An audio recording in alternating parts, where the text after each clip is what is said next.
Hi,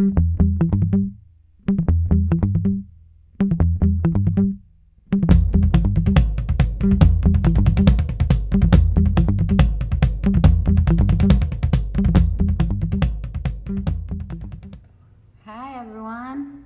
Hey, hey. We are here at the Schneider Museum and in the Southern Oregon University print shop, and we are working on new work collaboratively. I am Grayson Cox. I am Hollis Witherspoon. And we are attempting to put together my love of printmaking and art production, and Hollis's My interest and my love and passion for improvisation and the things that make up improvisation. Process over product. process of a product. So, Yeah. so we're going to be thinking about how to create a situation to make something that is somewhat wild and out of our realm of knowledge, or out of we don't know what's going to happen. We're basically teaching each other our forms of art today, and I'm going to engage Grayson in an acting exercise that's been very important to me and very important to how I teach and how I understand the world, and he's going to teach me I don't know what. how to make a print. How to make a print. We're gonna be doing monotype printmaking with the press, and we wanted to emphasize the idea that a lot of setup can create a space for liberation, sort of in where, like, if you set up a lot of parameters, I'm thinking about like Frank Stella or something like that. There's like all this expression within the form, and if the form is really intense, sometimes it makes you more expressive, and you push against these different forces. So freedom within the form, right? Freedom within the form. We're going to scaffold the idea of making a form so that you can play within it, and we're going to use seemingly disparate techniques like acting techniques to apply to a printmaking model, and we're going to talk a little bit about a project that we are familiar with that a former student collaborator, Ak Knoll, did. We did a video with her the other day that's up on the Schneider Museum website that's really, really fascinating, where she took Meisner repetition, which is the acting exercise, and melded it with printmaking, and with really fascinating and meaningful results.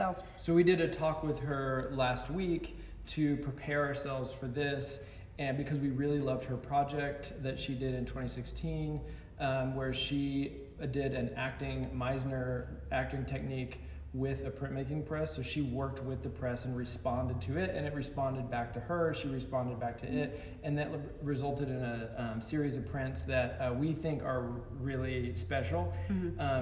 And so we wanted to sort of start with her project, and then kind of do a new iteration of that project with the two of us. Yeah, and I would really highly recommend checking out that talk that we recorded that's now in video form on the SMA website, because it really goes into depth about her process and how she approached it, and the sort of vibrations aftermath of that project years later. And okay, so let's talk about setup, because we're here thinking about how to set up the art making process. Yeah, so we have this gorgeous, expansive studio at Southern Oregon University, which has everything we could want, basically, and a really big printmaking press, and we've opted to use some non-toxic printmaking inks. We're going to be using Akua printmaking inks, which I don't have a whole lot of personal experience with. It'll be really fun and improvisational. Yeah, we've done some tests, we've played around, and I have a better feel for them. These happen to be intaglio inks. So what is an intaglio ink? Intaglio is for printing off of a plate with incised lines on it. But we're not going to do that. We're not going to be doing that. We're going to be doing very basic monotype printmaking. A monotype is different from monoprint because we don't have a matrix of any kind. Every single one we do will be different, and we'll be utilizing a phenomenon that we call the ghost, whereas after you print something, there's still the residue of the image that you made, and then the next print will have that in it. So we're going to be doing a series of prints that will use the ghost back and forth. And before that, we'll set it up. We're going to demonstrate a Meisner repetition acting technique together, and then we're going to talk about the setup, show you the setup, right? Mm-hmm. And then actually make some prints. And for that printmaking process, we're going to ask, just like an improv show, we're going to ask for suggestions from the audience. So stay tuned for that part. As if we're so good that whatever you mention we can like render. I've never done this before, we're not so sure. Zero expectations. We have a lot of we have a nice palette situation and a nice press. It certainly won't be the Southern Oregon University's fault if we make bad art. So, do you want to start by talking about what setup means to you as a printmaker? Yeah. So. With printmaking, there's a long tradition of good practices. Best practices in printmaking include good registration, having clean borders, making sure your hands are clean, setting up things so much that you don't have to think when you're actually doing the work. And we're going to poke holes in a little bit of that, but we're also going to really embrace the idea of setup. And so today I've done quite a bit of setup to make it so we don't have to think as much, to create a kind of stage. And so like this stage, has lighting and is beautiful and looks good and everything. And so we can just sort of be wild within this form. We've chosen a format that uses no borders on the print. Printmakers will know that borders are sort of a bragging right of the printmaker, and in this case we're going to be doing what's called bleed prints, which means the image goes all the way to the edges, or could go all the way to the edges. So we've set up the print space, we've set up inks, and we've set up objects for putting ink onto the press, and so we can play. And you're going to talk about the paper. The paper is, the ink, as I mentioned, is a Kua ink, and the paper is Masa paper. It's an affordable Japanese paper that's pretty, you can do a lot of different things with it. So it's nice and thin, but it's strong, and I like it. Cool. All right, so now we'll talk about Meisner a little bit, and this might be a leap for many of you. It was a leap for me. It's a leap for both of us, really. But Meisner is an acting technique that I was trained in after college.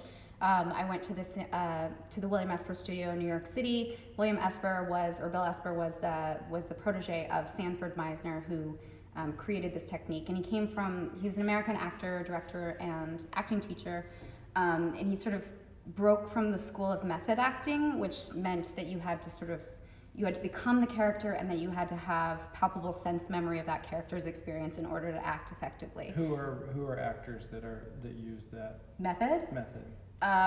Daniel Day-Lewis is a great example of a method actor. So he'll become the character, he'll live as the character, he'll require everyone around him to call him the character, and then he'll ostensibly share the sense memory of that character when he acts to be really effective and authentic. So Meisner did away with that and said, you don't need that sense memory. What you need is authenticity, and you need to be in the moment, you need to be spontaneous, and you need to actually do the thing, not pretend to do the thing, but do the thing. So that has been... So it's like an honest reaction. Honest reaction, yeah, and that means that you can't plan it, and you can't have an agenda for it.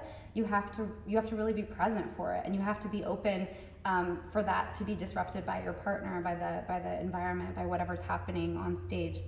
So when I think about the premise of Meisner acting is truth under imaginary circumstances, and when I think about it applied to a art making context, I think about the circumstances, the imaginary circumstances are what the artist sets up, the limitations, the scaffolding, the setup to make the work, and then the truth is the making the work. The truth is responding in the moment to what you want to do. And that's one way of making work in an improvisational manner. So that's how I sort of make that leap. Go ahead. Truth in imaginary circumstances just seems to make a lot of sense at the moment. Yeah. So you can't plan it. It's always going to change. It's always going to be true to what's happening right then.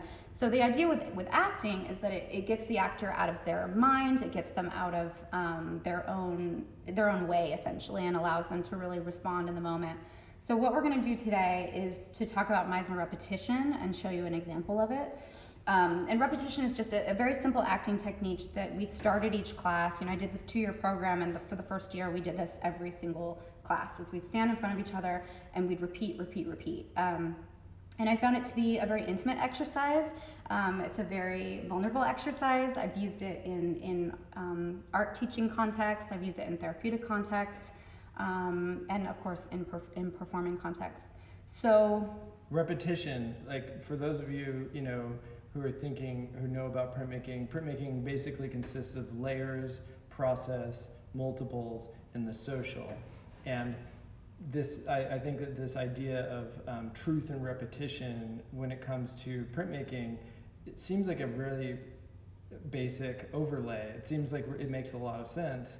And so we just really wanted to try and mash these things together to create circumstances for there to be repetition within a printmaking situation, and to create products, which is so weird because we're talking about a process-oriented thing that creates a product. But I also want to say too that the repetition we're going to do gives structure. So it's the same thing we were talking about, the setup. The repetition is the thing that holds the two people, so that if they get lost, if they feel uncomfortable, if they don't know what to say or do, the repetition holds them. That's the form, and then there's freedom to play within that and freedom to respond. So Grayson is going to demonstrate this technique with me right now. This is, not necessarily in your comfort zone, but you are willing to do this, right? Almost the first time I've ever done this. Like, we just practiced a couple of times, but so name it again. Okay, so we're gonna do a demonstration of Meisner repetition. So you can grab a partner at home if you want to, and you can do this. And when I teach this, I often have students that come back and say like, oh, I just started repeating everything my partner said, and they really weirded them out, and it was really funny. So do you need to state basic rules? Yeah, I'm gonna talk us through this, and this is just for the purpose of demonstration. If we were really gonna do this as a way to get into something, we would spend like an hour, but we're not going to. We're gonna spend like 2 minutes. So I'm sort of thinking about like rules for this free-form exercise as set up in printmaking. Okay, so we're gonna face each other. We're awfully close just for camera, but we're gonna face each other and sort of get grounded in your body. We have a tendency to sort of hold ourselves or fidget or do something that makes us feel more comfortable and also separates us. So we're gonna ground ourselves, shake out your arms, take a breath, and we're just gonna start by noticing each other. So the beginning of repetition is when you notice each other for the first time, right? We see each other all the time, but we're really just noticing, looking. You're slightly nervous. We're gonna start, jumping the gun. We're gonna start by noticing something physical about the other person that doesn't have any connotations to it. It's just a physical observation, and then once we repeat, the person's gonna repeat what we say. We're gonna get into emotional observations about the other person. So. You have glasses. I have glasses. Yeah, you have glasses. I have glasses. You have green glasses. I have greenish glasses. You have greenish glasses. I have greenish glasses. Oh, you have greenish glasses. I have greenish glasses. You have greenish glasses. I have greenish glasses. You have greenish glasses. I have greenish glasses. You're calm. I'm calm. Yeah, you're calm. I'm calm. You're calm. I'm calm. You're nervous. I'm nervous. You're nervous. I'm nervous. You're nervous. I'm nervous. You're nervous. I'm nervous. You're nervous. I'm nervous. You're nervous. I'm nervous. You're nervous. I'm nervous. You're nervous. I'm nervous. So the idea is we're going to keep repeating until something organically changes. We're not going to force the change. If there's any hesitation whatsoever, we're going to keep the repetition. Even if he doesn't feel nervous anymore, he's going to indicate to me somehow that he doesn't, and I'm going to notice and change it. And eventually he's going to start to notice me as well. You're nervous. I'm nervous. You're nervous. I'm nervous. You're nervous. I'm nervous. You're nervous. I'm nervous. You're nervous. I'm nervous. You're nervous. I'm nervous. You're nervous. I'm nervous. You're nervous. I'm nervous. You're nervous. I'm nervous. You're focused. I'm focused. You're focused. I'm focused. You're focused. I'm focused. You're mocking me. I'm mocking You're you. mocking. I'm mocking you. You're mocking me. I'm mocking you. You're mocking me. I'm mocking you. Yeah, you're mocking me. I'm mocking you. Yeah, you're mocking me. You're pulling me. I'm pulling you. Pulling me. I'm pulling you. You're pulling me. I'm pulling you. You're pulling me. I'm pulling you. You're pulling me. I'm pulling you. You're pulling me. I'm pulling you. You're pulling me. I'm pulling you. You're pulling me. You're suspicious. I'm suspicious. Yeah, you're suspicious. I'm suspicious. You're suspicious. I'm suspicious. You're suspicious. I'm suspicious. You're suspicious. I'm suspicious. You're suspicious. I'm suspicious. You're suspicious. I'm suspicious. You're suspicious. I'm suspicious. You're suspicious. I'm suspicious. You're suspicious. I'm suspicious. You're suspicious. I'm suspicious. You're suspicious. I'm suspicious. You're facetious. I'm facetious. You're facetious. I'm facetious. You're facetious. I'm facetious. You're playful. I'm playful. You're playful. I'm playful. You are playful. I'm playful. You're playful. I'm playful. You're playful. I'm playful. You're playful. I'm playful. So I'm sort of driving this, but eventually he'd come and notice me as well. So that in a very crude nutshell is Meisner is an example of Meisner repetition. So yay! Good job, Grayson. So you do this a long time, and the idea is you're really getting out of your own way. You're focused so much on your partner, and they're focused so much on you, and you're not identifying what is going on with you. You're identifying what's going on with them. So you're spending all your energy and concentration on the other person as a way to get you out of your own head. How was that? That was good. So how long would you normally do that? I mean, it depends on your means, or the purpose of it. If I used to do this with people who were also trained in it before we'd have a scene, and you just spend a few minutes getting into it, right? To alter your attention. But I mean, when you start out, you do this for hours as a way to lose yourself in it. Yeah, I mean, when it comes to print or art production of any kind, like performance is such a I think a lot of people don't think about performance, or like how if you set stakes for yourself, then stakes can actually change what kind of product you get.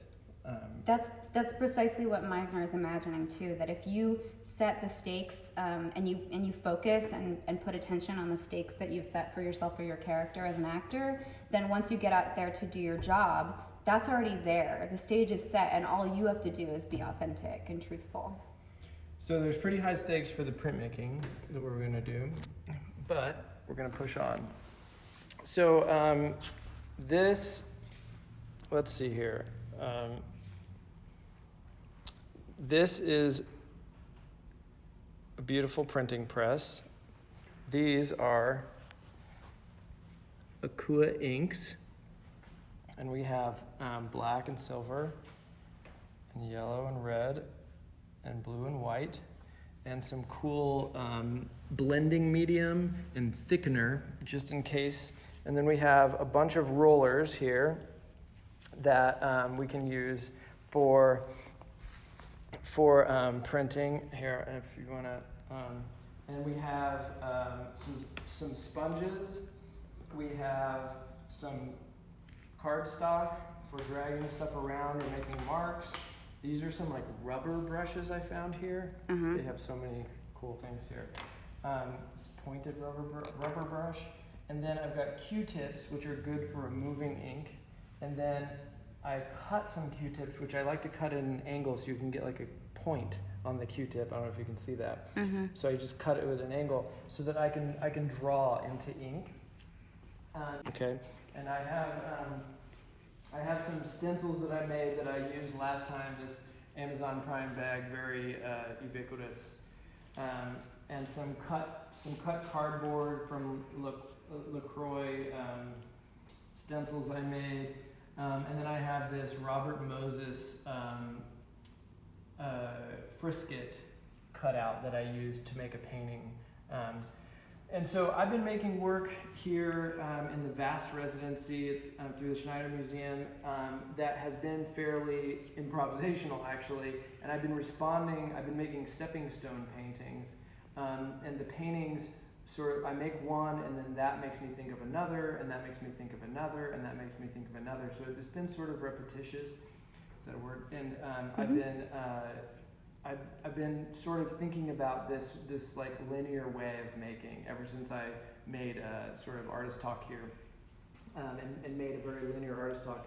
And so what we are going to do today is we are going to use this press with this stage that we've set up here we've mapped out, we've cut down all of our paper and to the same size. We've laid out the paper on the press, and then we've done a T and bar method of registration. So that's the T. Can you explain it?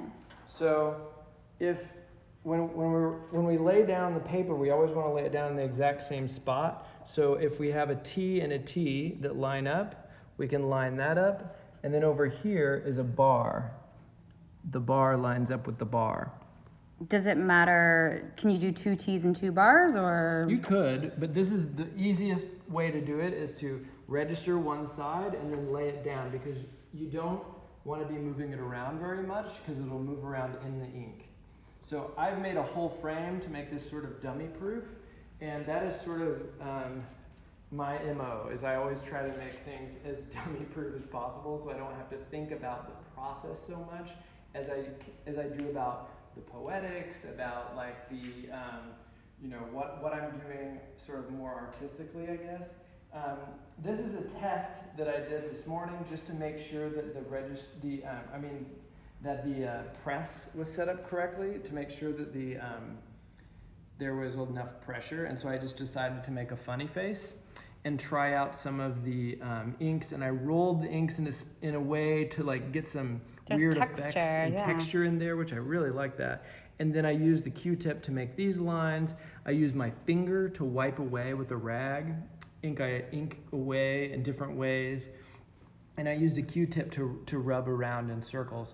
So this is not what I would consider to be my work. I wanted to make this as just a menu of sort of modes or techniques we could use or to reference. So this obviously is like this very impressive press that probably most people don't have in their homes or even studios. So if someone were to want to make some work today or in the near future, how would they go about doing this? How would they? Well, you can do this with plexiglass and Baron by just rubbing. I don't know, I think they have some. Baron's here. Oh, I think that they might have been taken home. But they have some here, but it's a bamboo sort of round thing you hold, and you can print by hand with that just on plexiglass. So you can just paint on plexiglass, lay paper down, and then print it like that if you wanted to at home. And these are all water-soluble inks that clean well with soap and water. So we're going to try to invent a form for us.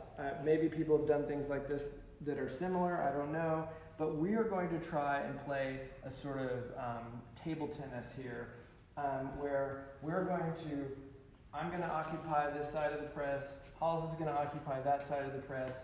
I am going to make something quickly and send it to her, and then and print it, and then she's going to take the print off, put it onto the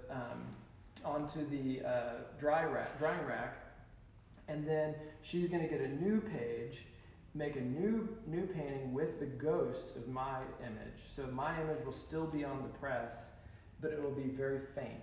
So I'm going to respond essentially to what has been left before me, just like in the Meisner technique. And then you're going to send me back a print. And we're going to try and do this. We've got about 30 prints prepared. And thinking about this kind of theme that's been going through the work of the iced coffee and the spectator in the commons, this idea that the iced coffee acts as this anthropomorphic spectator. They're witnessing all of the stuff that's happening right now. I've screen printed the iced coffee on the back of this paper so that it has this silhouette. So you're really making your mark on every page. It's not completely improvisational. Well, I wanted to create a start. So basically it's something to respond to that could be prepped. I think that we should respond to it. Yeah, it's a cool signature. So in this, I'm going to set this up, but do you want to show us a little bit about how to handle paper, especially for a printmaking novice like me? So when you're handling paper, you do not want to create dings in the paper. And if you hold paper, let me see if there's a piece. I'll show you the ding that I just made earlier by mishandling the paper. So look at that ding. When you hold paper, a lot of people grab paper like this, which is normal for most things. Yeah. But if we grab paper like this, especially this very light paper like that, it creates a ding in the paper, and that ding is really hard to get out, if not impossible, depending on what you're doing. So when you pick up paper, you always want to pick up paper with a corner, and you can pick up paper with just one hand as long as you pick up the corner. If I pick it up in the middle, I'm going to do this, and it's going to create a ding. But it would be best if I picked it up from two corners and did like a kind of hammock situation. Mm-hmm. And this is also how you want to pick it up when you're going to register the paper with the line registration. You're going to want to put it down and then hold the corner and lay it down like that, so that it never buckles. Okay. So should we begin? Should we set this up so Yeah. both of us? Yeah. So let's see if this looks good. Sorry about the wait. We can. Yeah. That's pretty good. So, no pressure. Oh, okay. But I'm going to try to make an image. But we need somebody to. Is there a suggestion on what to make content about? Yeah. Does anyone have a suggestion to get us started? Not something that we'll necessarily be able to represent, but jump. Or a response to the iced coffee, as there is. Street corn. Street corn. That's amazing. Street corn. Street corn. And I want to say too, I don't make prints. I work in performance and experientials, and so I can't speak to the quality of work that will be produced today. But I do want to say that this to me embodies also one of the things about improv and about Meisner that I appreciate, which is our proximity to failure and the risk taking that you have just in reacting and responding truthfully to something without having the benefit of pre-planning it. There's something really amazing about putting yourself in positions where you might fail, and but you'll do it honestly, I guess. And to me, that's failing honestly. Let's try for that. Yeah, I had a teacher who used to tell me, "Fail cool, fail cool." Fail cool. Yeah. Okay, so what are you doing right now? So I just rolled out some ink. Since the prompt was street corn, Mm-hmm. I decided to just take the roller and make a corn shape. And then I'm taking a rag and I'm wiping the edges to make it look like kind of like kernels or something. I'm actually going to show what it looks like so people can see. Okay, cool. So I just rolled it out and then I'm wiping the edges, and then I'm going to do the kind of round thing for that stalk. Street corn. Maybe I'll put white. I don't know what white will do, but It's my favorite thing to have with an iced coffee. Street corn. And maybe I can do some highlights on the kernels. Ooh, that's so fancy. Okay. Street corn. So would street corn be like I guess it would be like at a country fair or something? County fair. County fair? Not State the fair. country fair, not the Oregon country fair. Oregon country fairs. Pretty specific. Yeah, it's looking good. Looks like street corn. And then I'm just going to use some silver and do that again, just because what if there's a cool effect that silver makes? So if anyone's joining us now, Grayson's responding to a prompt from someone about street corn, making an image, and then he's going to put it through the press, and then I'm going to make a response in his ghost, which is the leftover ink, residual ink after being pressed. I'll go ahead and make the stick. So I'm not really thinking too much about where the iced coffee was. I think it's in the left hand. I think it's going to be here. Okay. Oh, right. Okay. But I should have thought about that more, but maybe that's just one of the... So the iced coffee is pre-printed in the paper, so it becomes part of the new image. So now I'm going to make this stick. So I just masked off some area there, and then I'll try to make a brown really quickly.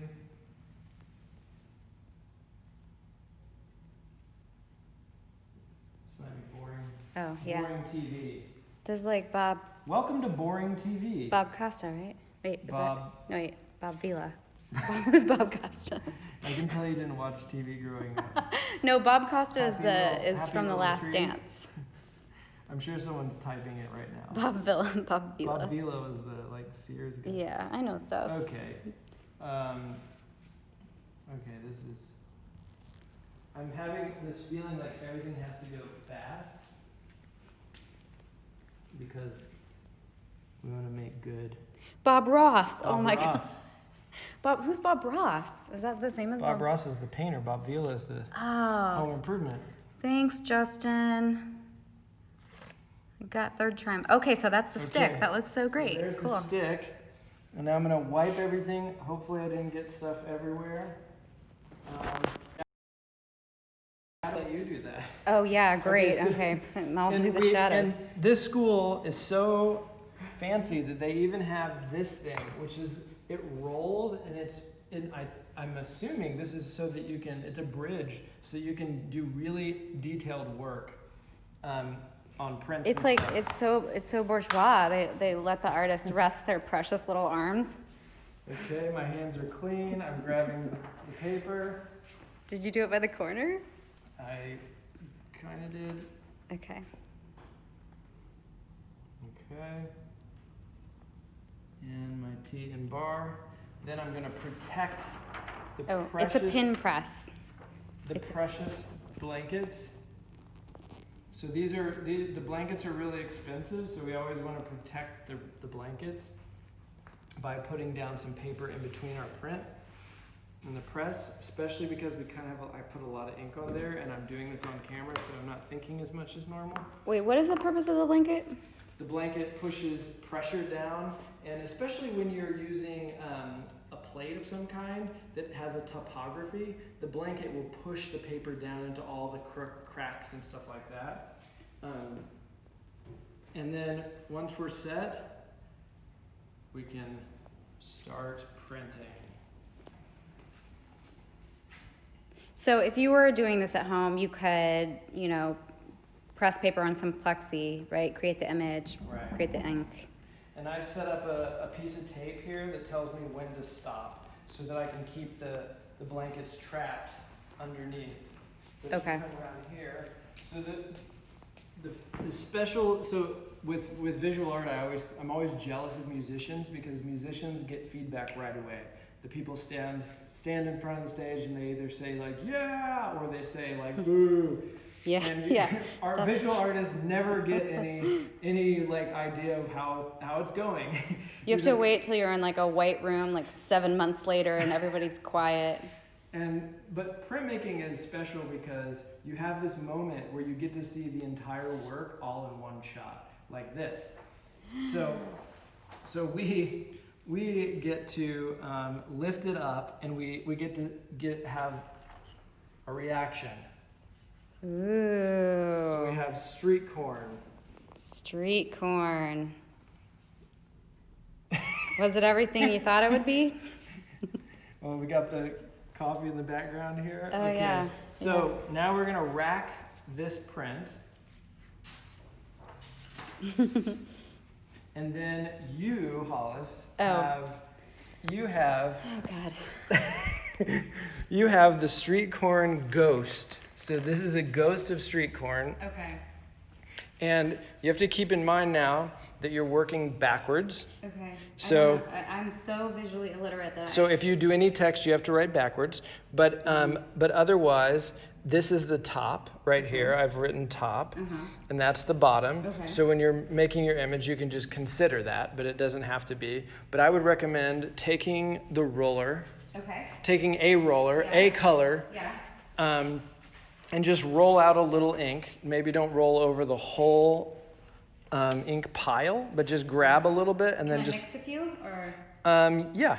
Okay, I want to do a little blue and white. I don't know. Okay, so then grab that white and then just pull it somewhere else and do it. I'm doing terrible camera work. Okay.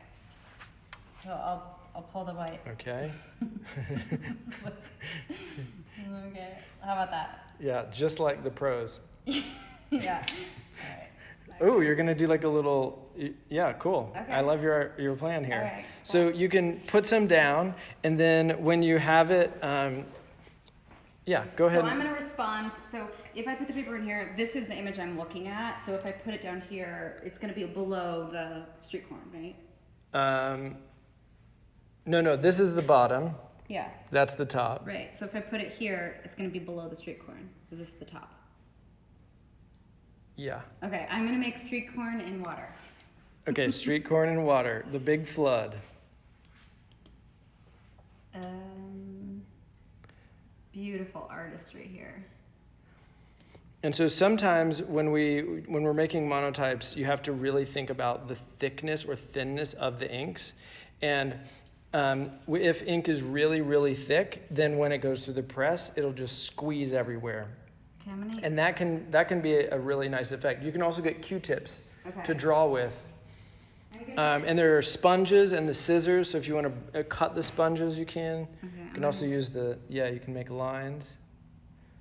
This is like Hockseye street corn. Hockseye street corn, yeah.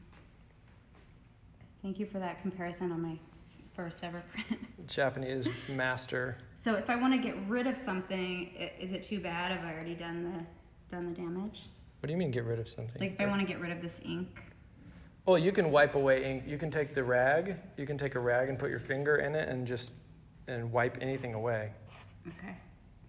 I'm gonna really let my water consume this corn. Yeah, cool.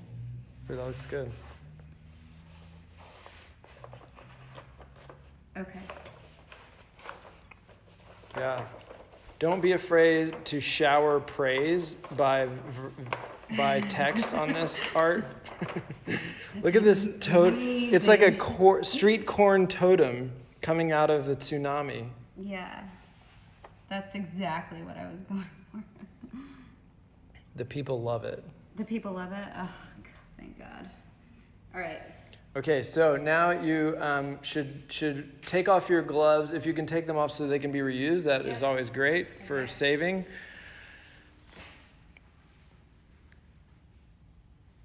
Okay, I'm going to get Look at this. by the corner. Yeah. Right? Grab the paper by the corner. Okay. Okay, and then when you come over here, it's going to be a little more tricky actually because you're going to have to get the tea in here. Sorry. Thanks for... Maybe I should take this side. Yeah, maybe. Okay. So first put the tea down if you can. Okay. Okay. Wait. Where's the tea? Oh, it's because there's only two pieces of paper where it's printed on the other side. You have to flip your paper. Oh, okay. There you go. That's better. Yeah. Corn obelisk. So there's Someone said, I love it. There's your tea, beautifully registered. Okay. Brilliant. And now you just have to match that up. Oh, move it over. I think I really smeared it. Okay. But move it down a little bit. It's going to be all right. Okay. All right. And now we pull our protective layer of paper to protect the blankets. Okay. And we pull these blankets down, and you want to do this? First time for everything. How many times do we do that? Until we get to this blue tape, the stop. It'll reach this point. Okay. I can see the allure of this. It's very mechanical. Yeah. Art in the age of mechanical reproduction. Can you see the allure of acting? Yes. Really? I mean, in some situations, in an art context. Well, there is some performances happening, right? Please, someone make the street corn sauce. Oh yeah. Well, it could have water sauce. That could be part of it. Okay, so now we get to see. Okay. So I'm gonna pull it up with this. Yeah, and you can just put it down right here if you want. Voila. Wow, what beauty. And look at this masterwork. That's kind of great. So the beauty of this process is that as we're working, we could choose to go back into this, or we could choose to put it away for a while and come back to it when we have fresh ink on the press, which is what we're going to do. So we're going to keep making new starts. We're going to put this onto. So we're gonna watch the ghost away, or we're gonna keep. I think we should keep going. Yeah, I guess since I'm going to take over, Okay. then I get to decide.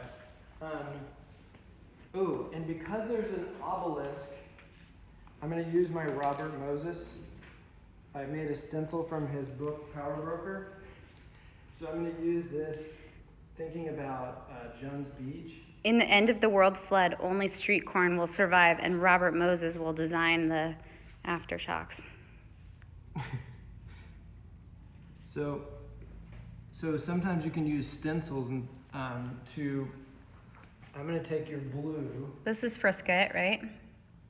That's Frisket, Cool. correct. Okay.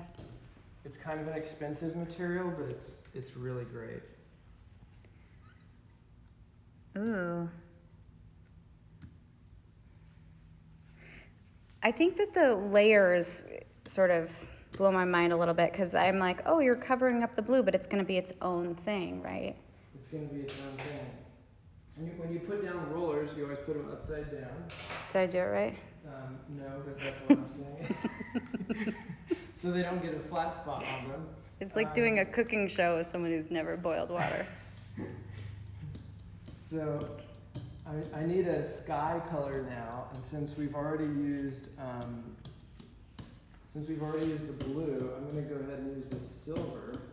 Ooh, cool. And white, and I'm going to try to roll over Robert. So what will that do? What will rolling over the Frisket stencil do?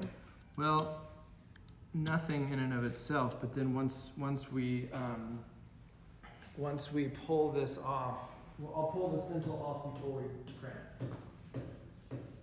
What's the significance of Robert Moses for you? Do you have the headspace to describe that right now?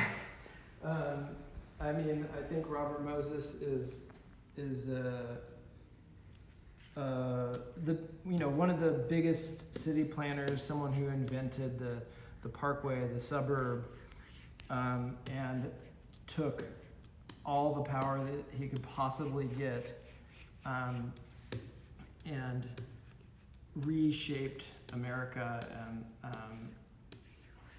in I would say, what is a really bad way. Sort of fascist, huh? Yeah, extreme city planner.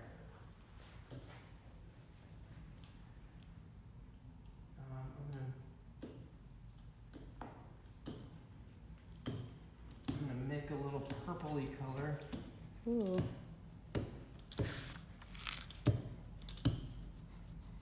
So this is improv, but I had this ready. So, take. Oh, that's beautiful. Do you feel like the Meisner really warmed you up to this? I don't know. I think that's what's so cool about, letting things into whatever you do as an artist is like if you let things in, you're affected in ways that you don't even know. Like, who knows how this will affect, your work, my work. Yeah. Especially doing it on camera too. I mean, it's like, what does this all mean? First of all, I didn't know you could use that much ink on the page. I will take advantage of that next time. Yeah. I think that, again, if people are able to check out Acknell's talk on the Schneider Museum website, it's such a great example of that, because she took my improv for the artist class at Pratt and really hated the Meisner, like found it deeply uncomfortable and sort of intimate and a little bit vulnerable, and I'll let her speak those words, but then ended up using it as an impetus for her thesis, right? And yeah, we've just been talking about that project for for a long time, and we just thought it was so interesting. And that was 4 years ago, and we're just now getting a chance to do something like this thanks to this residency. Right, and she used words You know what, maybe I should. and text, and we're using I'm gonna use abstract images. a dab. I'm gonna see what clouds look like when I dab it. Oh, wow, cool. Or like maybe it's giving it atmosphere. I don't know. So you can kind of, like with water-based, you can kind of use whatever. I mean, you can do this with oil-based as well, and you know, some might say better, you know, but I just thought, you know, the more I work as an artist, the more I want to use things that aren't going to kill me slowly. Yeah. So I'm just trying to find, you know, like embrace, get used to working, because I was definitely trained with all toxic materials, oil-based things, and I've been trying to transition as much as I can to acrylics. But the problems with acrylics is they dry very fast, and that's why this is such an exciting kind of product, because it dries so slowly. Jomar's asking if we can see a happy little tree somewhere. Maybe that'll be in my beautiful iteration. Yeah, we've got a little bit of a doomsday vibe going here. Yeah, the corn has turned into a husk. And someone said obelisk, and that was just like, it took me straight to Moses National, or what's it called? Robert Jones Beach? Jones Beach, yeah. Which is one of those beaches in... Because also it took me there because I had already prepared that image probably. That's a beach in Brooklyn where the overpasses are so low, so it prohibits buses or any sort of public transportation, so it's inherently classist. It doesn't allow for people without a car to access the beach. And Robert Moses designed that plan. Designed it very much on purpose. So you're putting down the little baby blanket. Okay, let's see what this looks like. Some happy little... Someone said, no happy trees, only moody clouds and tumultuous waters. I mean, that's how this moment feels, right? Oh, so can we print on the cup side of the paper, or is that just a registration thing? It's a little confusing because we have a couple pieces of paper that have the cup on the front, and then we have like 28 pieces of paper with the cup on the back. Okay, so we can... But you can do either way. But I just set the registration up to be, you always want to put it on the back of the paper. Okay. And I'm doing it in pencil, so it can be removed if you need it to be. And Grace and I are going to attempt to make all of these today. Ooh. You don't have to stay for that process if you don't want to, but very so atmospheric. I forgot to take off the... I forgot... No... Okay. No one reminded me, but look at this. This is so great because it actually printed the pen, the ink that I drew the image on. So it's... Okay, so this is the thing. That's actually amazing. There's a saying, there's no mistakes in improv. Any mistake is actually a gift to do something new. And that's exactly what happened. The mistake that you made was to forget to take the frisket off. The stencil, yeah, the frisket off. But it created a new image unexpectedly. Wow, I like it better probably like that than... Okay, so would you like to keep going with this image and start, I mean, it's still pretty light. Yeah, I think we should keep going and because... you can also remove things. Let me just put this down and then I'll trade you. Okay. I'm going to throw this away. This is a real master-student situation here, folks. I've Although I don't know who the master is. literally never done this before in my life. Which is too bad because it's really fun. Yeah. Okay, so this is what we've left. Now that I've removed the stencil, you can see... Can I make an image in there? Yeah, definitely. Okay, great. It's a great idea. So you can see that our street corn obelisk is still... The ghost is still printing really well. So this ink, I think because it's intaglio ink, I think it's got this kind of viscous, liquidy kind of, or I guess greasy is what I should say, a greasy vibe, and so it tends to hang on for a long time, whereas some other inks tend to go away really quickly. So there would be like only one ghost. So I'm going to put this on the rack.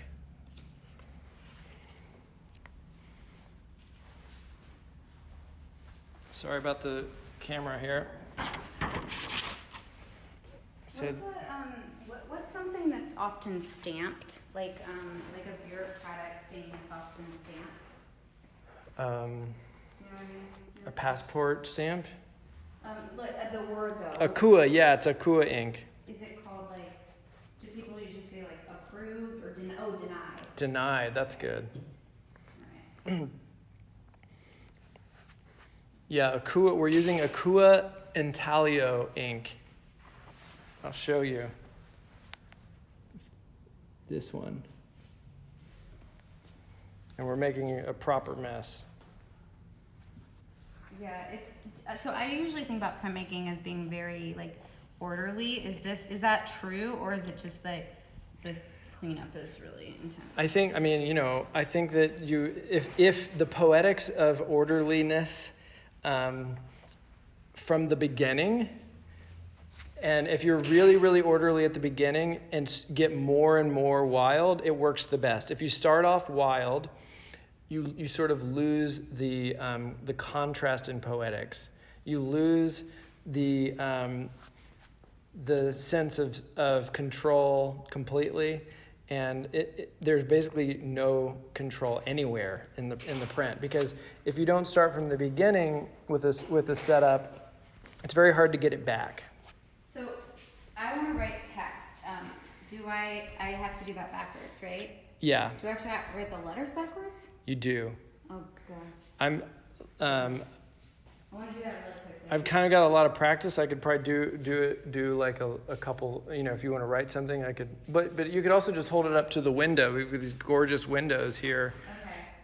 Okay. I want to do that really quickly. You talk. So what Hollis has done here is pretty thick. You can see that these beads of ink are here. So that has the potential to do something exciting, like squeegee outward and make a totally different shape than what she's got here. It's not enough ink where it's going to explode out the side, but it's going to do something interesting. And then we've got these edges around where the mask used to be. Okay, I'm going to do something really bold and probably pretty ugly and messy, but it's my honest response to this. Okay, well, even if it's backwards, whatever.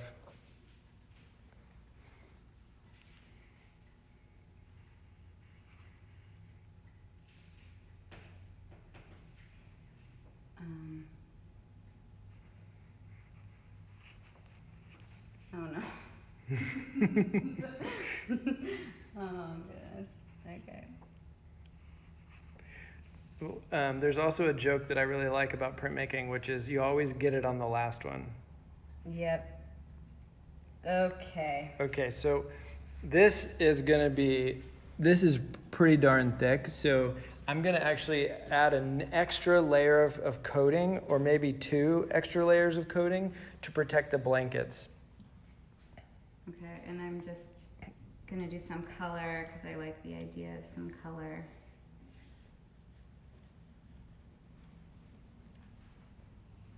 Maybe I'll have a late in life resurgence as a print. Or not. I've been thinking a lot since we've been here and looking at books of Jim Dine's work, because Jim Dine is like a printmaker, and a very, very good one, and works with lots of master printers and stuff, but then is a wild man at the same time, and I think he kind of embodies this two-sided coin. Well, he's a performance artist too. He's a performance artist? Jim Dine has done some performance. He has? I didn't know that. Jim Dine? Yeah. I think he came from Fluxus. Okay, well, there's a lot I don't know.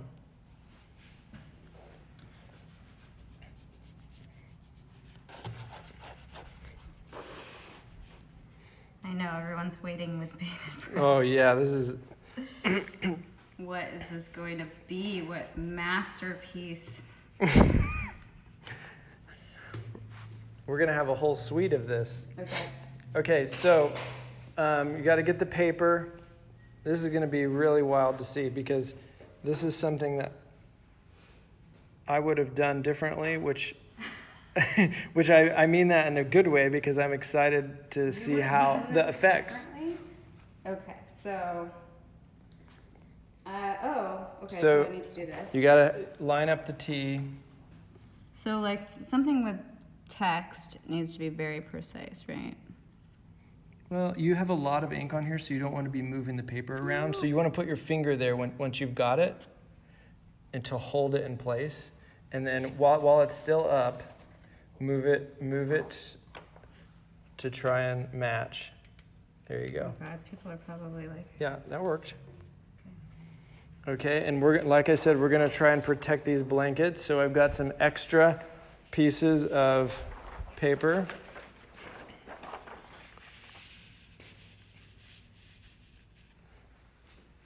I'm gonna do one more, just in case. So is this the kind of thing that you would do like day one of a printmaking class with students? You have red ink on your face, that's great.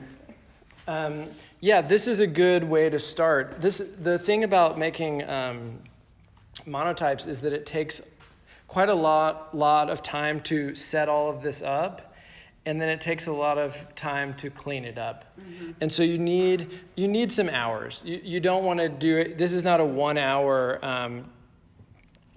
This is not a 1 hour thing. This is like a 3 hour thing for sure. So when it takes a lot, so you want to like be set up and be able to get into it, because we've made 3 prints so far, and we're at about almost at our time limit, and we would love to make 30 prints. So probably if we were not on camera, it would be a lot faster. So we'll show you 2 more prints. Should I tell you my thinking of what I made? Yeah, let's hear it. Well, I was thinking in the absence of the Robert Moses it looked like the shape of a stamp, mm-hmm. and then I was thinking he's associated with like restriction and prohibition and discrimination, so I put denied backwards, but I don't know if it's spelled right. Okay, this is going to be great. Ooh. Okay, good thing we protected it. Ooh, it looks great from the back. Looks pretty bloody. Wow. Oh, that's great. Radical. I kind of like it. Yeah, you can imagine seeing all of these prints in a big grid on a wall. Yeah. And I think, this like conversation that's happening back and forth. Mm-hmm. But I think we need to shift into a more conversation about between us. Oh, okay. Because like we're using this external conversation, but I mean I guess that involves us all. But anyway, I don't know what you got some hearts there. Oh, cool. So I'm gonna put this on the rack. Okay. This is, I think, the best print so far, in my opinion. Oh my God, I made the best prints. Pretty good.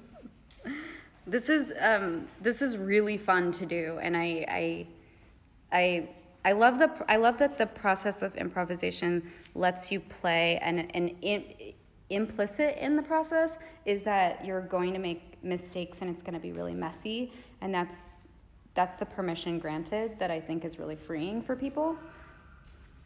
Do you agree? So, yeah, I agree. I was just thinking, sorry.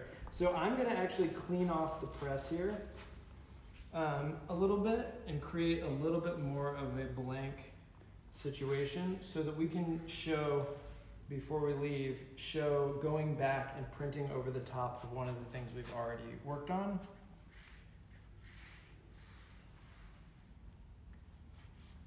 So I'm cleaning this with simple green, which is chemical, but I'm doing that because I want it to be a little faster. You can do it with water, soap and water. So when you talk about having a conversation in the work, I just want to come back to Meisner. I just think like, oh, okay. The repetition and the honesty, I think was really interesting. Yeah, so the repetition of Meisner, I kind of feel like you want to do it again. Yay! It might make sense to make a video instead. Yeah, well, we're gonna hi everyone. We got cut off from the Snyder Museum website, so we're just gonna continue making, hi Spencer. We're gonna continue making our printmaking project right now. You don't have to watch, we're just gonna document this, but if you want to, you can. Okay, what'd you make? Whoa, that's cool. Okay. So now I'm gonna respond to Grayson. We're making response. I don't think that you had the camera on it, but. Oh, oops, okay. Now we got, this is now the street corn photo with photo effect. Let me do this. Aw, Spencer says he misses us. We miss you. So we were just making a video for the Schneider Museum, and we got maybe that there's a time limit or something. So now we're gonna keep making. We're basically going to make 30 prints, right? Yeah. Response prints. Hopefully. And We don't have much time, but.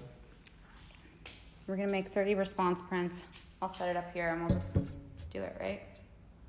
Yeah. Okay. Woo! Okay. So now it's my turn. Yeah. Okay, cool. Do you want to document? Sure.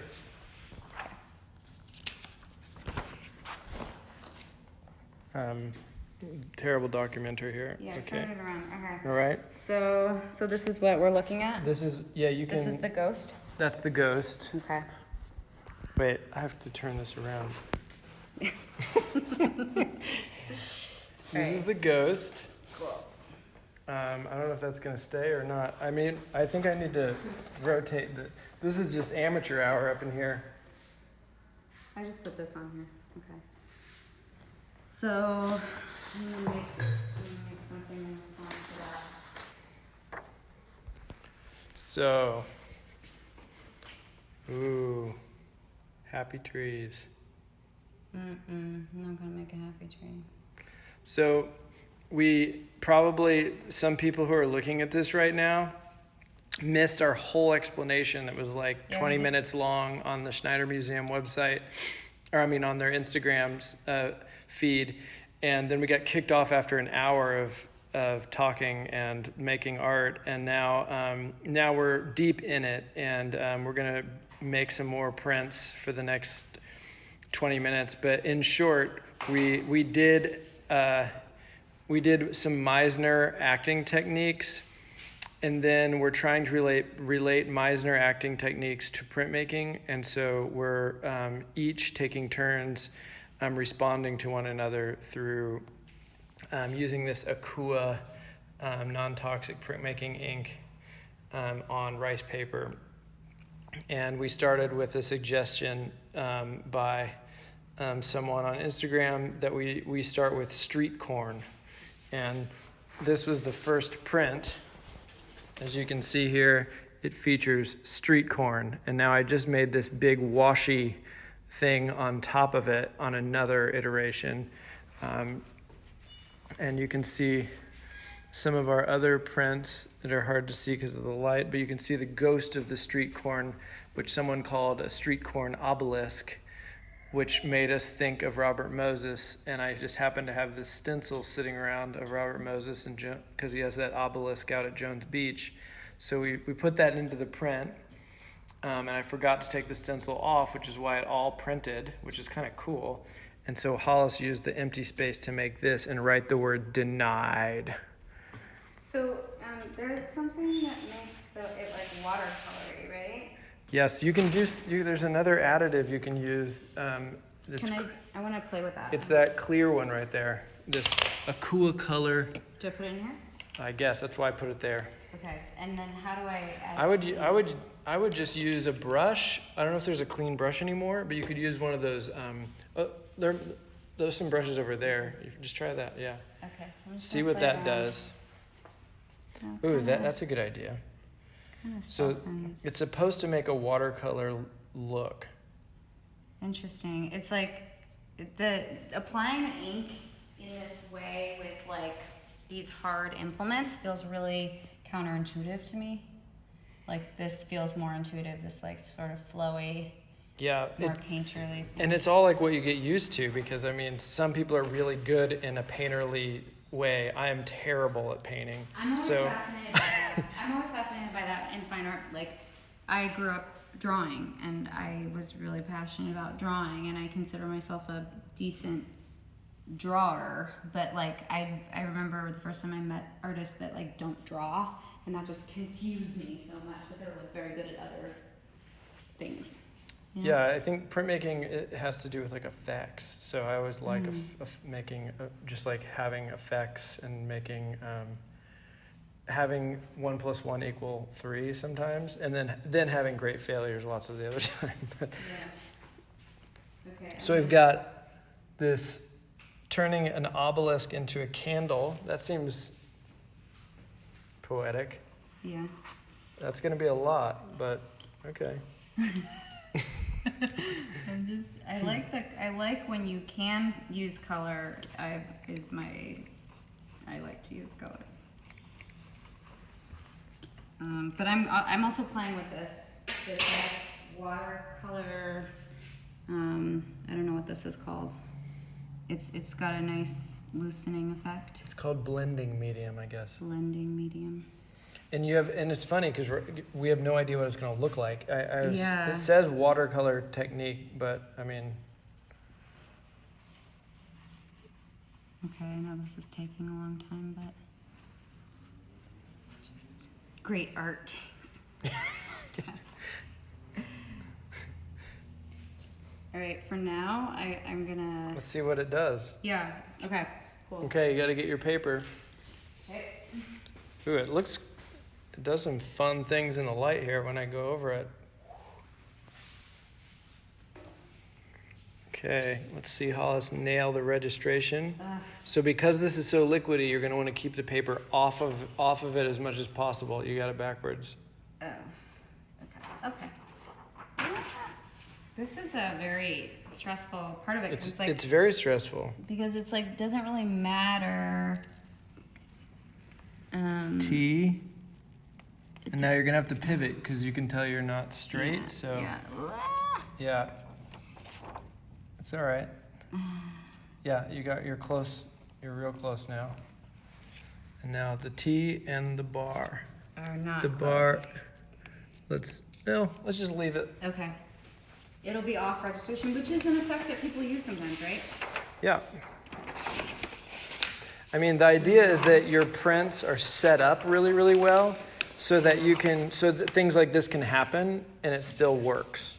Yeah. If you have a really good setup, then you have a lot more room for error and weird stuff. The technical part comes in and it's so amazing to me. Okay.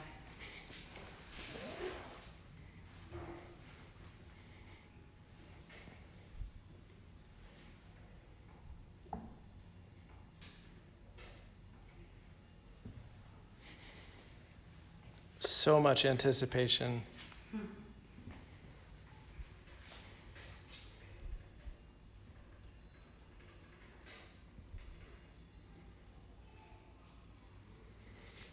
Okay.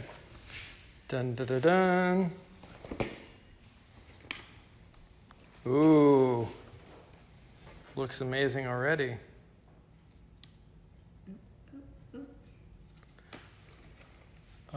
Oh, it's magic. I like it. I see. Oh, I see. Whoa. I see the watercolor effect. That it doesn't need the texture. It texturizes it. Rad. All right. Cool. Okay, this is pretty rad. So this is this texture is that watercolor. Yeah, you can see the watery vibes, and in the off register, it just makes this line where the tape was basically, which is kind of cool. Mm-hmm. We really should be using more tape to make little effects. Mm. Do you want to demonstrate how you would do that? Well, I don't know. Yeah, I can. Okay, so I'll put. You can rack that. I'll rack this. Yeah. Ooh, the bounty. These are going to be worth tens of dollars. This is very satisfying. How do I do this? Yep, well, you got to put one down here.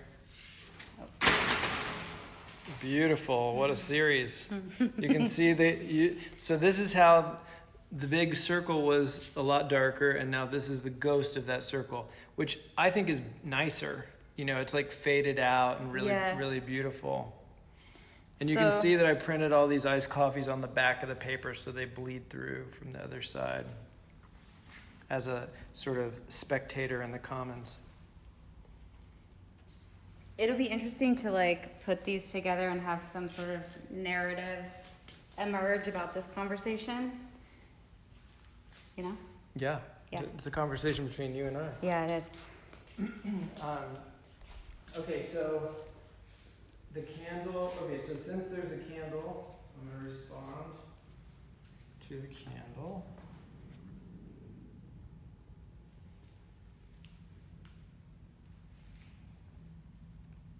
You're going to respond by removing it? Oh, I get it. Such a strong and beautiful metaphor. It's nighttime. It's time to go to bed, candle. How is it making a print with someone like me who's never made a print? Is it frustrating? Is it fun? It's way more fun. I mean, I love collaborating. It's so much better to collaborate because, you know, like I said, printmaking has the potential to have that 1 + 1 = 3 situation, and collaboration is the same thing. So, you know, putting them together, it just makes so much sense. There's so many, I mean, I would have never made that, and, you know, I would have never made any of this, and all of these have been affected by our conversation, our preparation, and now our collaboration physically. I think this is a good practice. I'm trying to decide what to do here. I think I'll mix some black.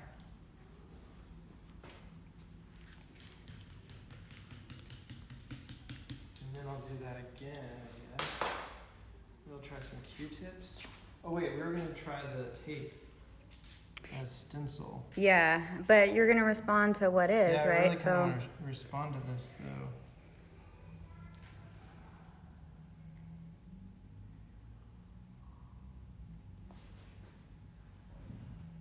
See, I could see, we're referencing Acknell's piece where she used the Meisner repetition response to text, and I can see someone doing this in their studio by themselves, responding to their ghost. People do that? Is that a practice that you have? Oh yeah, the ghost in printmaking is a really big deal because it's like this potential, this memory of something. It makes me think of like William Kentridge's drawings and like how that you can see the history of the drawing and the animation. But like, yeah, every time you print, you have the potential to print again, but you can add things to it, and that ghost is really, really interesting, I think, and especially when you're making a series, because when you show the series, you can see how one turned into another, and you can see a kind of lineage there. Let's see here. I kind of don't want to do much. I think let's just print the ghost. Yeah, we have a lot to get through, so. I'm gonna get like. Ooh. Use some of this stuff. Just what to does that do? Just maybe to. it'll do something. I have no idea. Okay, cool. Okay, wiping my hands a little bit. So you just added the watercolor effect to the ghost, basically. Yeah. I do think that you gave me the hardest side. I definitely gave you the hard side, not on purpose, but I definitely gave you the hard side. It's much easier. So I'm looking where it's going to go. I'm placing it.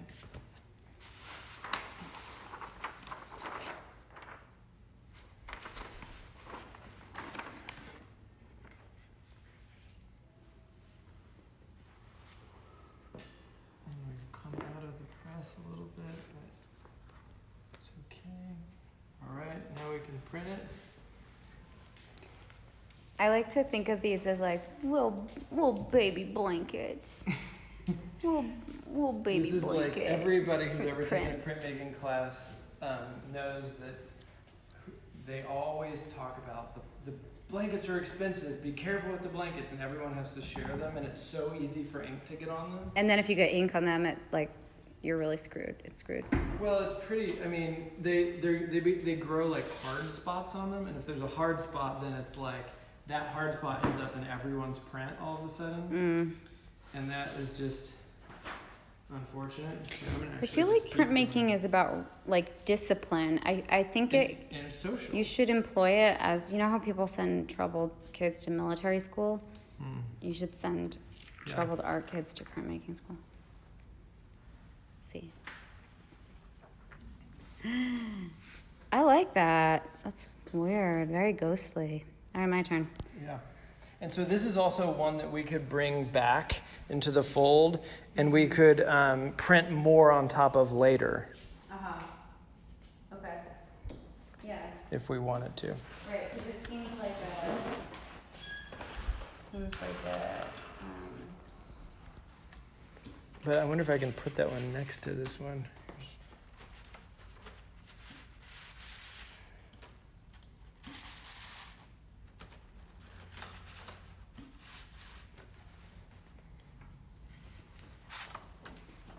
Okay, hard to rack prints while holding the camera.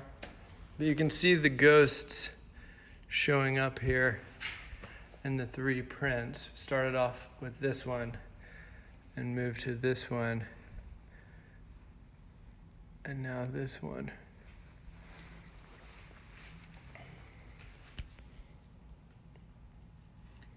Wait for it. So Hollis is non-verbally responding.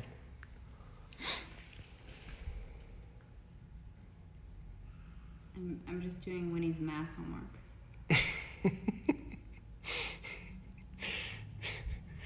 Math in place during a pandemic.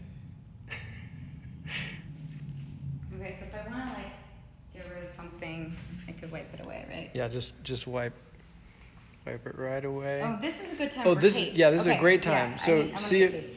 All right. So put the tape. Yeah, give yourself a little space, and then you could maybe even roll it out or something. Okay, cool. And this is really cool that you have these measurements on here, so you can be really perfect about it. The tape's not going to want to stay, so you're going to have to be kind of fast. Okay. Because there's a bunch of oily ink.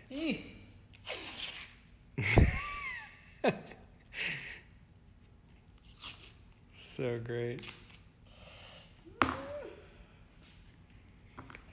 So some people just joined. We got onto this because we were doing a workshop on the Schneider Museum website, on the Schneider Museum Instagram, about the intersection of Meisner acting techniques and printmaking. And we're here at the Southern Oregon University print shop doing some Meisner technique printmaking.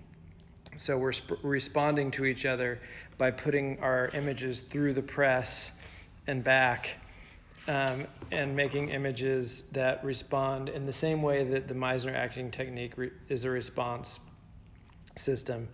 And we've made a bunch of prints that started with a prompt that we do street corn, and we made all these prints so far today.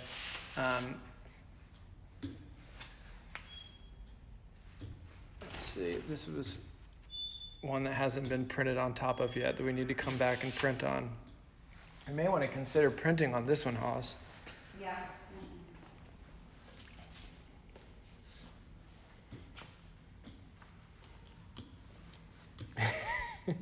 So the reason why we're on this Instagram live feed is because Hollis's is because the other one died after an hour. Apparently, maybe there's a limit to you can only do it for an hour. So we just moved over to Hollis's account while we continue to do this. We've only got about 10 more minutes, and then we're gonna have to bail on the project for the evening. But it's still happening, so we decided to share. And this is the first time I've ever made a print. Well, I made a wood block print when we met 15 years ago. And I was like, that was cool. I'll do one in 15 years. I'll do another one in 15 years.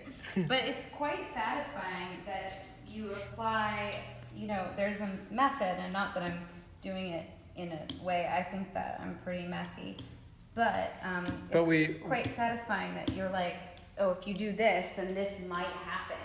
We're focusing on a lot of setup, hence all the blue tape and the borders, and we set up the press and cut down all the paper in advance so that it would be clean and so that we could be messy and they would still look like clean artworks in the end. So that's... Yeah, and I'm gonna apply a little of this. I'm like really, can you touch this? I guess. It's water soluble? I mean... I'm gonna just see what this does. There's good soap to wash your hands. Okay, so this is, So we're gonna try to print this on top of another print that we've already printed stuff, or are we gonna do a fresh sheet? I wanna do a fresh sheet with this, and then we'll do a ghost pen on the Okay.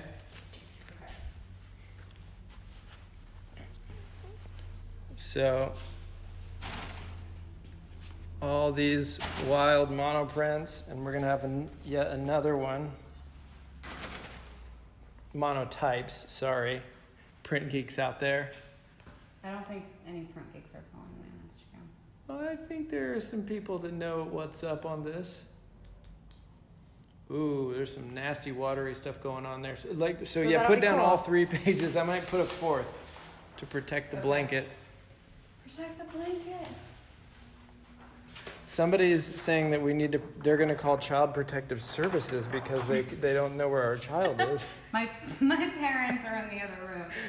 Don't worry. They're social distancing with our child right now. Yeah, some weird stuff's going down on the blankets. Okay. They're not under the press anymore. Do you want me to do the honors? Yeah. Dun dun dun dun dun. What will we have? Wow, this stuff really Crank.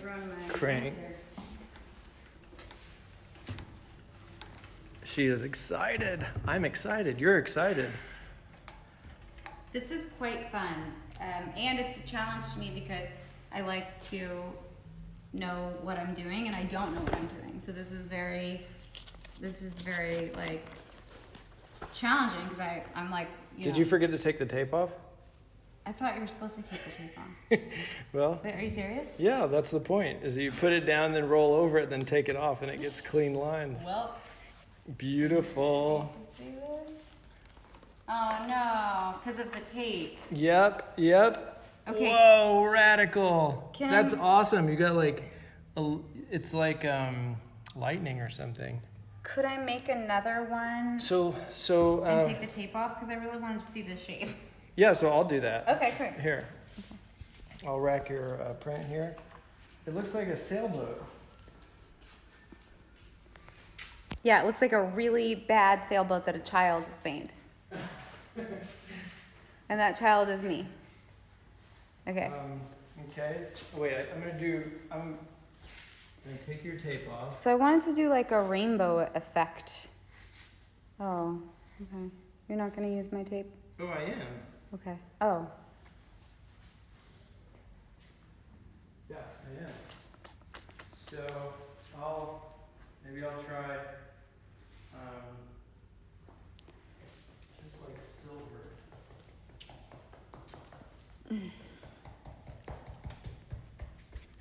I'll go for something new that we haven't done yet.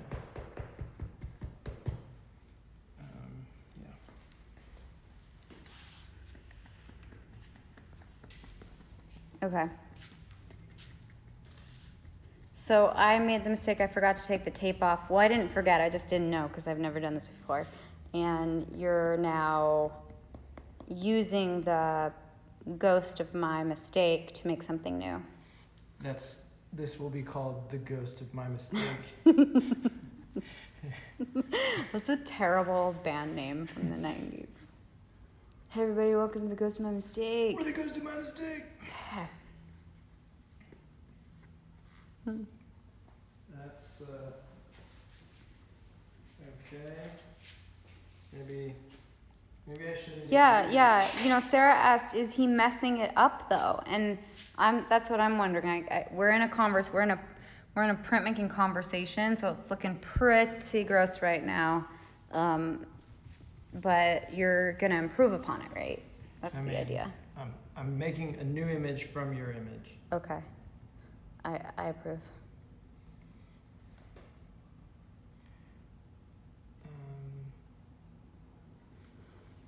That wasn't very good.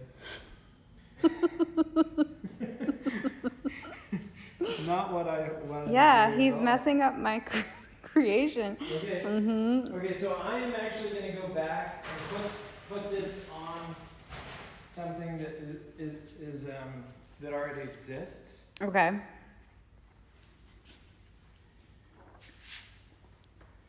And put the T on the T. Uh-huh. And the bar on the bar. If there's one thing I've learned tonight, it's that registration matters, and that's to vote as well. Yeah, register soon. Hey, George.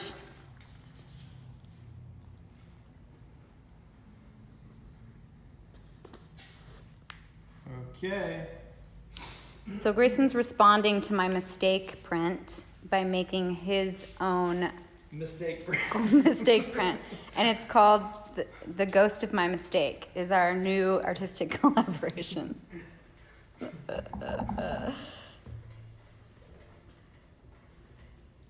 right. Maybe I'll trap the blanket under here a little bit so Okay. it stays.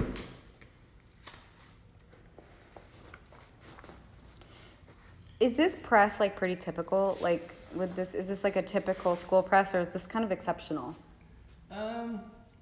This is not super fancy in that it's not a steel bottom here, and so it says on it, "Do not over tighten," and it's because if you over tighten this press, Yeah. it could break it. Yeah. But like the old like French presses, French tool presses. Not to make your coffee, but I mean, it looks like a shark. Beautiful. It's a good thing that It looks exists like a in the world. Yeah, it's okay. All right. Okay. Can I? I'm gonna make some changes to this. Okay, I think we're running out of time. Yeah, we have time to make like a couple more. But it's like, how do we respond to Do you want me to put this in the rack real quick?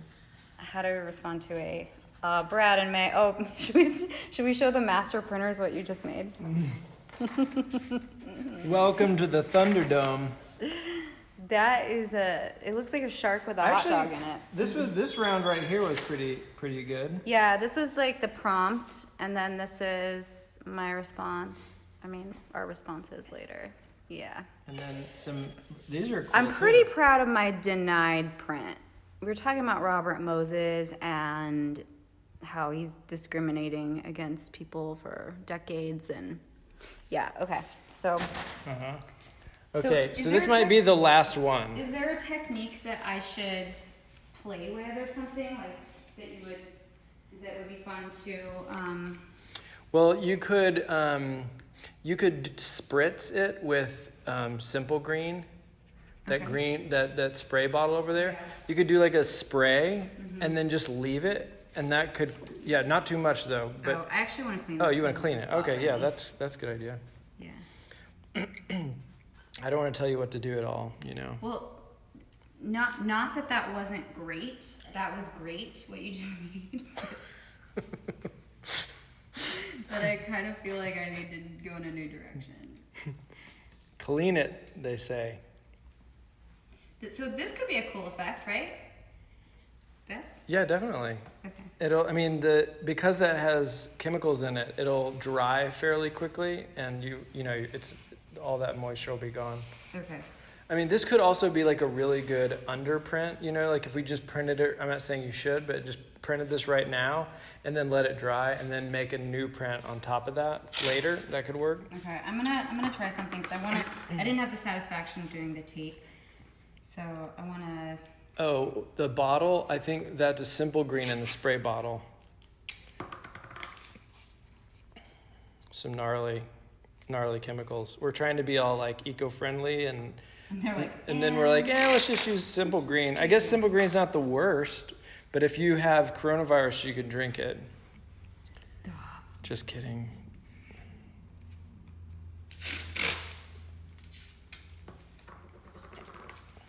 Oh, masker. Who is that masked woman? Just call me the Wonder Woman.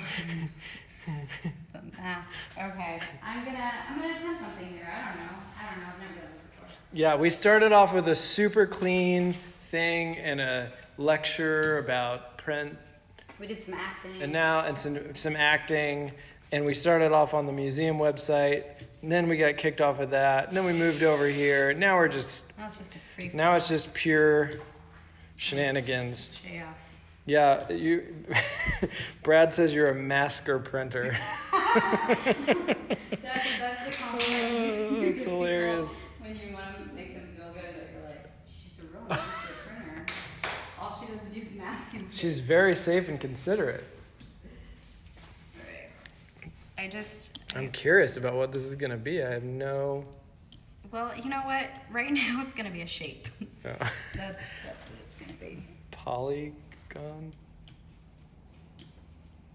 And I think I want to play with the, I want to try something I've never tried before, so I'm going to play with a sponge. Ooh. I don't know if I like that. Yeah, it's weird because it makes the same mark over and over again. Yeah. But remember, the press is going to pick up all the light stuff, so. Now I'm just. The press is very attentive. This is horrible. Ooh, Akua. Sean Kelly. Wait, is someone making fun of me? They're making fun with you. Okay. Now wait for it, okay? Just wait for this. Yep. Just wait for this. And the waiting is the hardest part. Because I want to make a thing. You want to make a thing? Yeah. Notice the tape lift technique. It's a really important technique. Yeah. See, I just so much prefer, Oh my God! I forgot what color stems are. Just wait till the tape comes off, though. It's gonna Stems are green. It's gonna be slick. Stems are not brown. They're green. So it's a stem. Okay. All right. You know what? I'm just gonna I'm gonna be very basic, and I'm gonna make a flower. I'm gonna make a flower. Okay. Yeah. I'm gonna make a red flower. I think we need to get the right orientation here. So people don't do this. They don't like paint. Yeah, they do. Oh, they do. This is a whole practice. Okay. Like paint monotypes it's totally a thing. Okay, so now I'm gonna take this off. Ooh. Beautiful. Okay.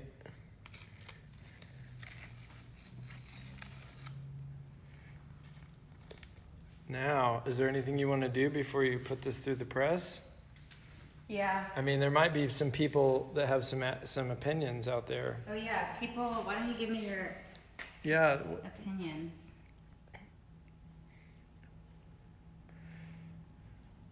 It turns out you can make art by committee. I think they just think I've got it.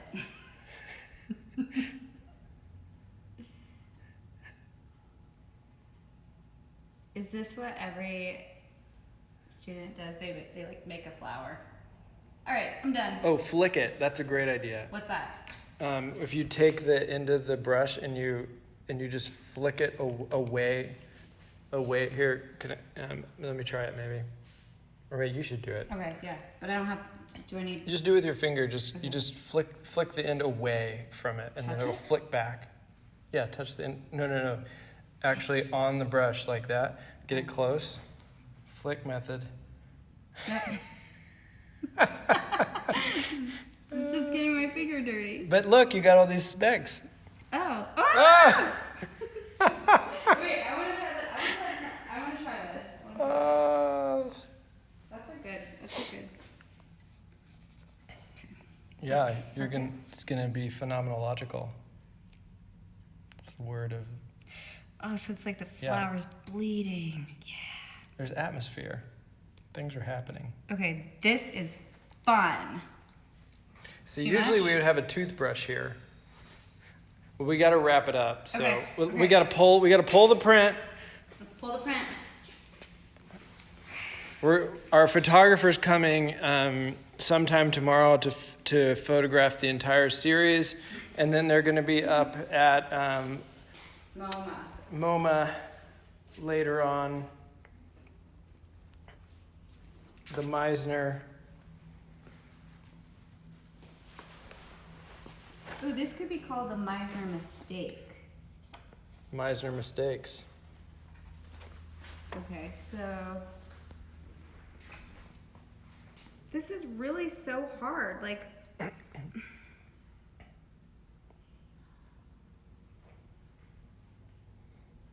T and bar.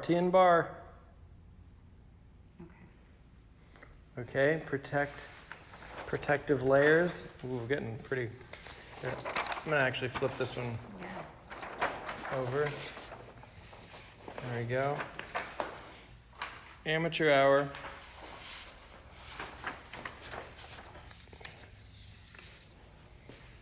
Beautiful. Just like the pros.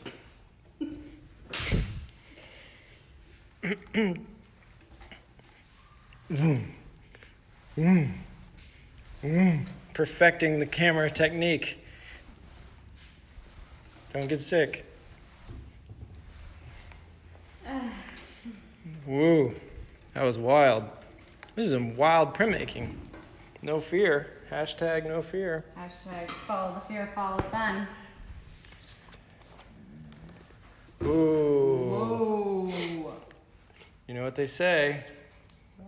I don't know. I was hoping you would fill it in. You always get it on the last one, printmakers. Flicking is awesome. Boom! Brad Ewing for the save. That's pretty cool. It looks like the flower has been murdered.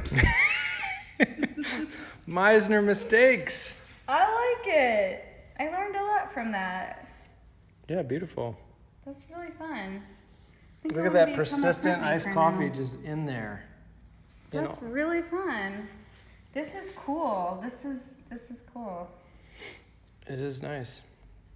Well, we had a great time. I'm glad that some of you saw the Schneider Museum Instagram and now are nice enough to bounce onto Hollis's and do this with us. We laughed a ton. Yeah. And we'll post the results of this art making experience. We'll probably come back and make some more tomorrow or something and finish doing some, we had a whole stack of paper, this huge stack of paper that's prepared. And we got through 10 or something. I think we could do it for real. Like this was kind of okay. So thanks a lot, everybody. Love you guys. Love you. See you soon. Keep it real.